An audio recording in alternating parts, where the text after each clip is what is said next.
Let's begin the central line catheter removal procedure, performed with strict aseptic technique and patient safety as our top priority.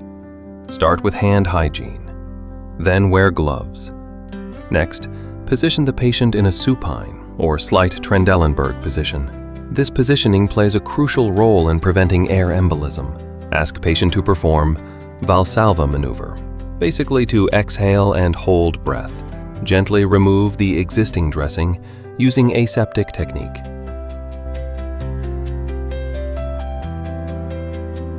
If sutures are present, use a sterile suture removal kit to gently cut and remove them. Ensure all sutures are completely removed before attempting to withdraw the catheter to avoid resistance or tissue injury. Clean the insertion site in a circular motion from the center to outward. Now, prepare for catheter removal. Ask the patient to perform the Valsalva maneuver. Gently and steadily withdraw the catheter in one smooth motion.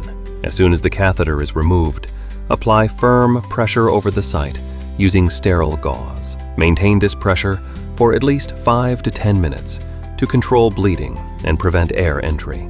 Once hemostasis is achieved, apply an occlusive, airtight dressing over the site.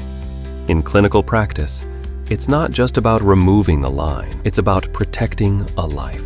If you found this helpful, don't forget to like, share, and subscribe for more clinical skill videos.